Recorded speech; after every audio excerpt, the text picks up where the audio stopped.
Mukhang saan tayo paparada? Sa gasolinahan. Dami nakaparking. Dami nakakuha ng NBI.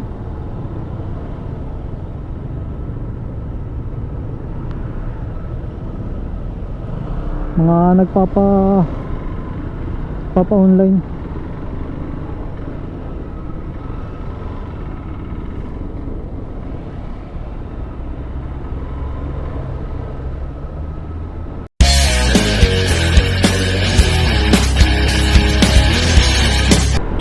Okay, good morning sa inyo mga kalagalag. Yan. Good morning, good morning.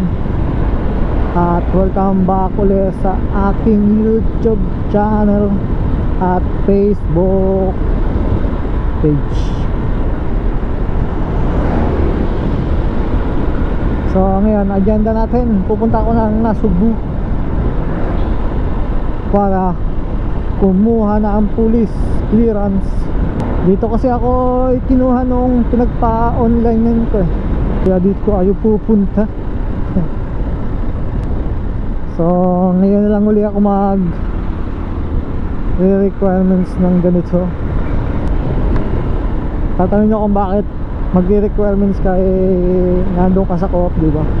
So ang gagawin ko lang, kukuha lang ulit ako ng extra o isa pang trabaho para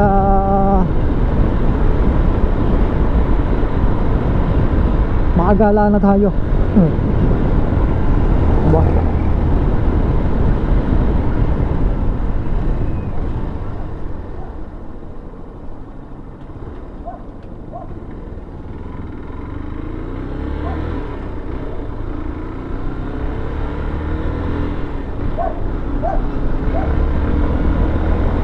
Nandito na tayo sa Nasugbu Municipal Hall. Yan lang. Traffic kasi dito. May ginagawa ito sa dulo. Sana kakaunti ang pila nang tayo ay mapabilis ng process BFP.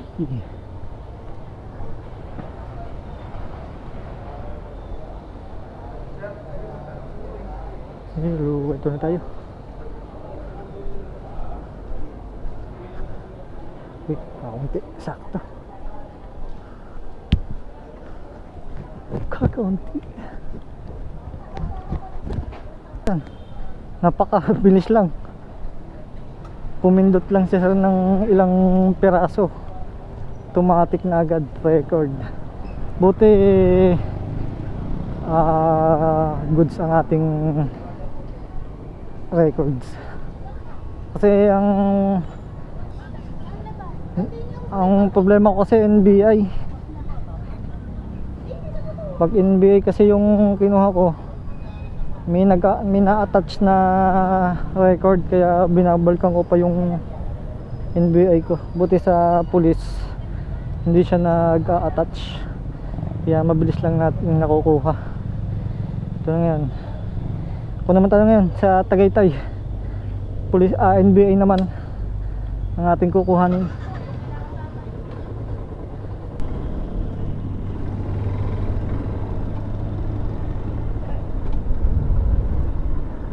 Okay, nandito na ulit tayo. Pero ngayon sa tayo sa NBI, hindi sa LTO.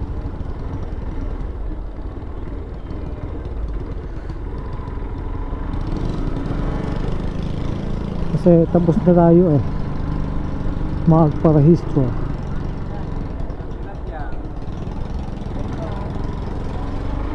Kaya dito tayo sa NBI. Dito tayo may lakad sa NBI.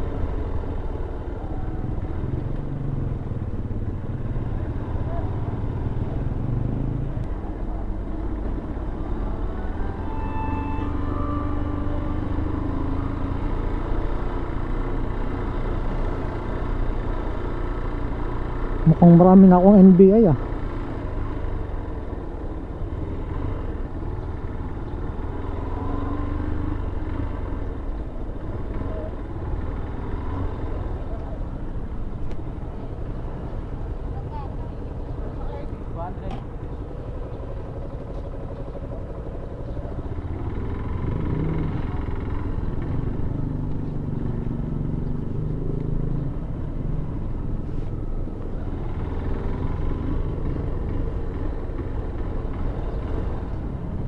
mukhang saan tayo paparada. Sa gasolinahan. Dami nakaparking. Dami nakakuha ng NBI.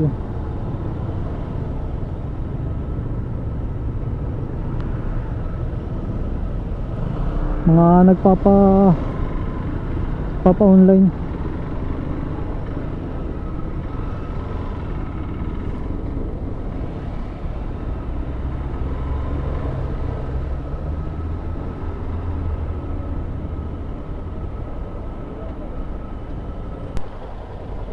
Okay. So yun, as usual with heat, wala na. Lagi ng tuwing tayo kukuha ng NBI, lagi na tayong may with heat. Kasi may kapangalan tayo na merong kaso. Ang problema, itinanong ko naman ito dati doon sa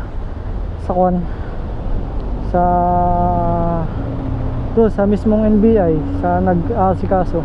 So sabi ko, tinanong ko kung matatanggal pa o matatanggal. Sabi talagang wala na, hindi na siya matatanggal. Talagang tuwing kukuha ko ng NBI ay laging nalabas ay with heat. So kung naman yun, bine-verify naman yun. Pag lumabas na may with heat, automatic 1 week o 2 week na verify. So yun, pagbalik mo naman, makukuha na yun, makukuha na. Share ko sa inyo ako yung first time kong kumuha ng NBI. Ang office nila ay hindi pa doon sa bago, doon pa sa luma. So diyan, first time ko nga nag-apply sa trabaho Tapos nag-requirements ako, police, NBI, etc. Di kompleto. Pagdating ko ng NBI with heat, tapos matindi pa nito, para makakuha ako ng NBI, talagang lumuwas pa ako ng Maynila. Doon ako in-interview, doon ako binerify kung talaga bang hindi ako yung taong yung kapangalang yun, hindi ako yun yung may kaso. Talagang in-interview ko. Tinanong lahat kung saan ako nakatira, kung ako ba talaga talagang doon nakatira sa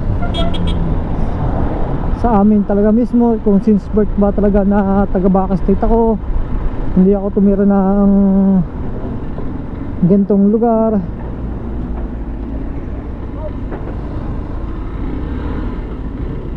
Kasi tanda ako noong ako in-interview, ang kapangalan kong may kaso ay taga Bailin lang.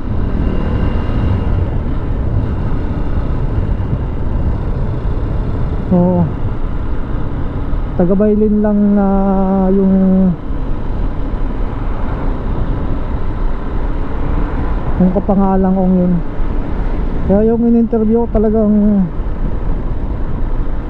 kasulok-sulukan, talagang birthday ko, nanay, tatay ko, lugar na akong panganakan, ganun yung interview. Sa sa medical, mahal ng medical. Yung unang napagtanungan ko ay 2,100. Hindi kaya ng budget.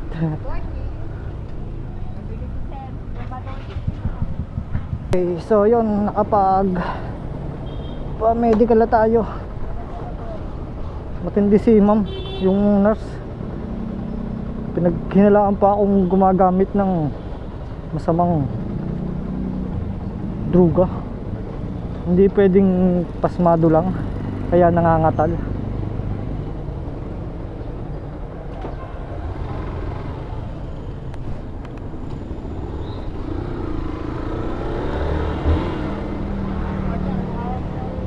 Nangangatal lang, gumagamit na agad.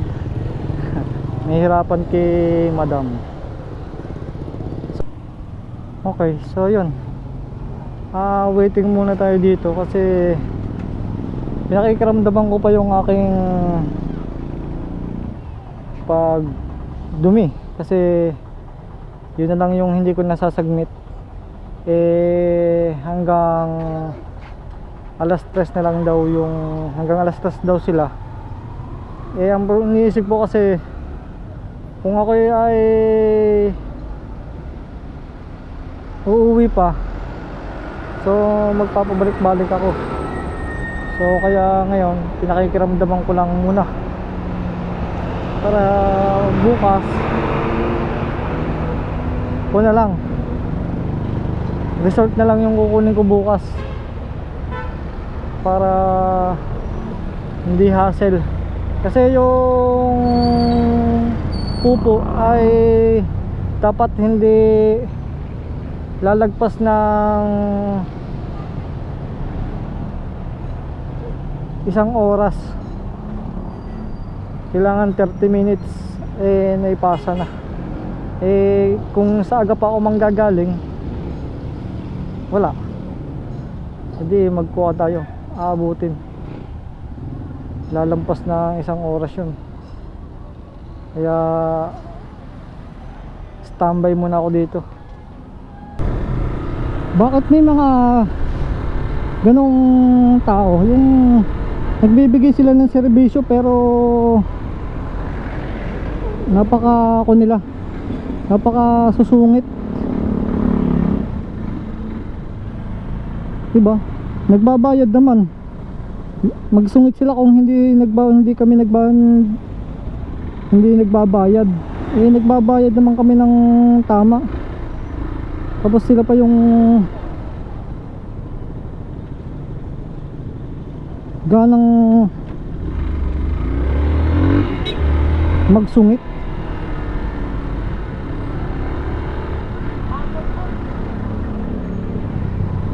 Kabuisit eh.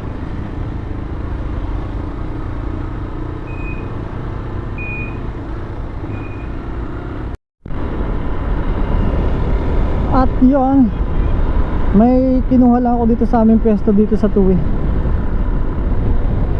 Tapos sibat na uli kasi yung may masisira kaming kon dito na gatas tsaka whipped cream. Wala naman kaming rep dito, yellow lang, natunaw na yung yellow, kaya masisira ang aming gatas at tsaka whipped cream, kaya kinuha ko.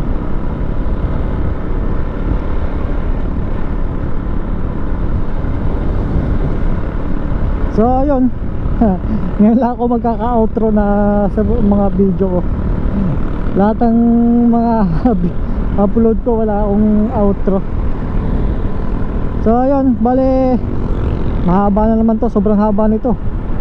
Bala man yung buong pagkuha ko ng requirements, sinama ko lahat sa isang videohan lang. So ayun, bale maraming salamat. At yun nga pala sa mga followers ko sa FB page, ayun, thank you kasi 1K na tayo. Maraming salamat sa mga nag-follow. Hayaan nyo sa susunod ay makakabawi rin ako sa inyo. Tutumbasan ko yung mga inyong pagsuporta sa at saka mga pagpahalo. Maraming salamat. Hanggang sa muli.